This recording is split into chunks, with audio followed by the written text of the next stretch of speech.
আসসালামু আলাইকুম, সবাই কেমন আছেন? সবাইকে ওহিমার কিচেন অ্যান্ড লাইফস্টাইলে স্বাগতম। যে যেখান থেকে দেখছেন সবার প্রতি রইল শুভকামনা।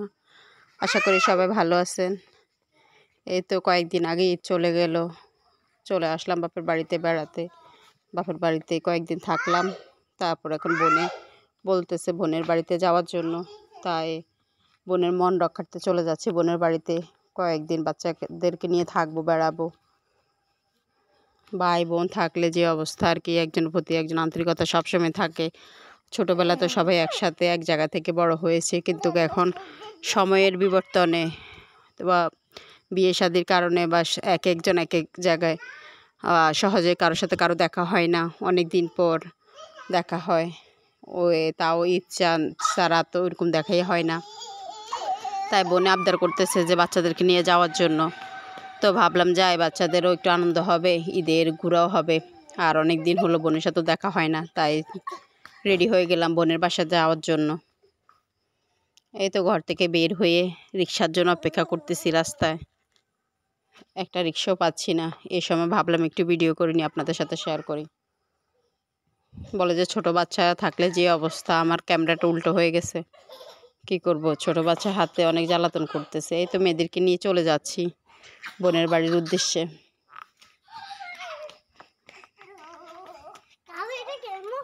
যেতে যেতে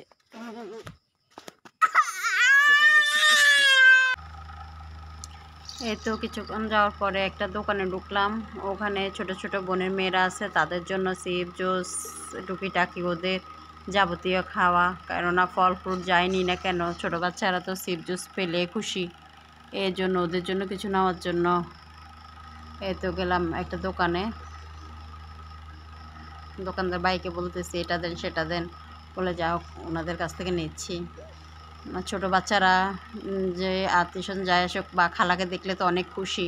বোনের মেয়েরা আছে, ওরা তো খালাকে দেখলে অনেক আনন্দিত হয়। তো তখন তো তারা সামনে আসবে। ছোট বাচ্চাদের হাতে যদি কিছু না দিতে পারি তাহলে তো ভালোই লাগে না। এই জন্য ওদের জন্য ওদের মতো টুকিটাকি জিনিস নিচ্ছি। দোকানদার ভাই জুস দেখাচ্ছে যে এগুলো দেবো, বললাম দিয়ে দেন এগুলো, বাস তো এগুলোই তো নিয়ে নিতেছি। আমার মেয়ে তো দোকানে গেলে তো একদম আর অস্থির, এটা নিব সেটা নিব, শুধু ওর নেওয়ারে শেষ হয় না। যতই নিয়ে দিই তারপর ওর আরও লাগবে। যাক, বাচ্চাদের জন্যই তো সব, বাচ্চারা এগুলো পেলে খুশি। ওরা তো ভালো খাওয়ার বা ঘরে তৈরি খাওয়ার ওরকম কমে খেতে চায়, এই সমস্ত জিনিস বেশি পছন্দ করে। তো যাক, টুকিটাকি এখান থেকে নিয়ে নিলাম ওদের জন্য। ওখানে যাব, বোনের মেয়েদেরকে হাতে দিব, তাদের জন্য নিলাম, নিজের মেয়েদের জন্য নিলাম। তারপর চলে আসলাম একটা ফল দোকানে। ভাইয়াকে বলতেছি, ভাইয়া যাক এখন তো গরমের সিজন, তরমুজ অনেক সুন্দর সুন্দর তরমুজ উঠে রাখছে, তরমুজ দেন, আপেল দেন, কমলা দেন, আঙ্গুর দেন। তো তারপর উনি আমাকে একটা তরমুজ দেখাইছিল, কিন্তু ওইটা আমার পছন্দ হয় নাই, আমার ভালো লাগে নাই। পরে আমি নিজে একটা তরমুজ বেছে নিছি। অনেক সুন্দর কলা দেখছিলাম, এটা একটা ছড়া কলা আছে ওখানে, অনেক ভালো লাগলো। কলাগুলো দেখতে অনেক সুন্দর, একদম মনে হচ্ছে যে দেশীয় কারো গাছ থেকে নিয়ে আসছে এরকম। তো দোকানদার ভাই আমার জন্য ফল মাপতেছে।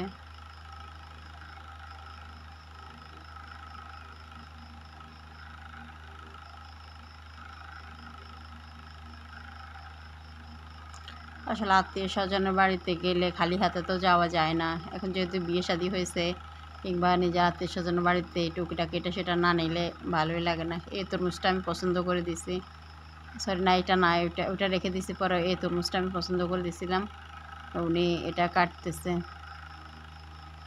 একদম তরমুজটা ছিল একটা মধুর মতো, অনেক সুন্দর লাল। সবাই দেখে তো আশ্চর্য, বলতেছে আপনার পছন্দ আছে। যাই হোক, অনেক সুন্দর আপনার তরমুজটা, একদম লাল টুকটুকে হয়েছে, এটা একদম খেতে মধু লাগবে। এই জন্য দোকানদার ভাই আরও দুষ্টুমি করতেছে। এই তো ফাইনালি চলে আসলাম বোনের শ্বশুর বাড়িতে।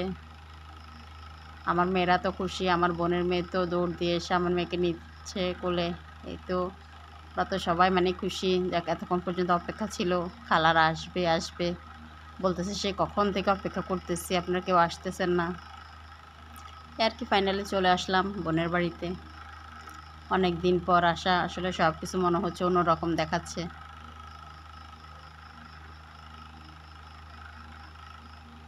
তো কিছুক্ষণ থাকার পরে পরে তারপর বোনও বলতেছে যাক নাস্তা পানি খেলাম, অনেকক্ষণ থাকলাম। তারপর রাত্রে বলতেছে বিরিয়ানি পাকাবে। তো এখন বিরিয়ানি রেডি করতেছে। আপু তো যেহেতু গ্রামে থাকে যাক আপুর মাটির চুলায় রান্না করে। আসলে মাটির চুলায় রান্নার স্বাদটাই অন্যরকম। আমার কাছে মানে একটু কিরকম কিরকম লাগতেছে। বেশিরভাগ সময় তো মানে মাটির চুলাতে রান্না হয় না, এই জন্য মানে দেখে অনেক ভালো লাগতেছে যাক আপু নিজ হাতে রান্না করছে।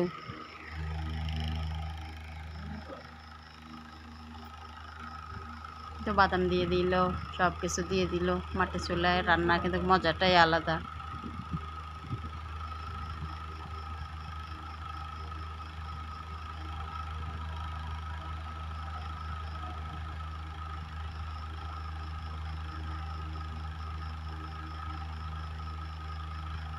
আসলে বিরিয়ানি পাকালে সবগুলো উপকরণ না দিলে, পেঁয়াজ মরিচ কাঁচামরিচ সব কিছুই লাগে, যাক মাংস টাংস সব কিছু তো দিতে হয়।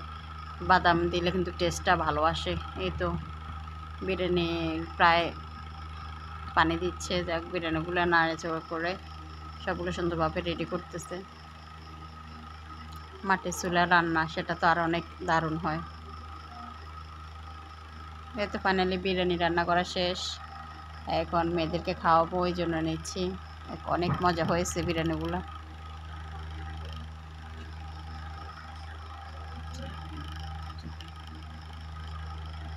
তো আমার মেয়েদেরকে খাওয়াই দিচ্ছি। মেয়ে তো নিজ হাতে খাওয়ার জন্য অস্থির। অনেক ভালো লাগলো যত সময় ছিলাম, বাস অনেক ভালোই সময় কাটিয়েছি বোনের বাসায়। অনেক গল্প, আনন্দ, অনেক কিছুই, অনেক হাসি কথা, অনেক দিনের কথা, জমানো কথা, সব কথা হলো। যাক আপনাদের সবার কাছে অনুরোধ, আপনারা আমার অহিমার কিচেন অ্যান্ড লাইফস্টাইলে আপনারা সাবস্ক্রাইব করবেন আমার চ্যানেলটি এবং বেল আইকন বাজিয়ে পাশে থাকবেন। যে যেখান থেকে দেখছেন সবাইকে ধন্যবাদ।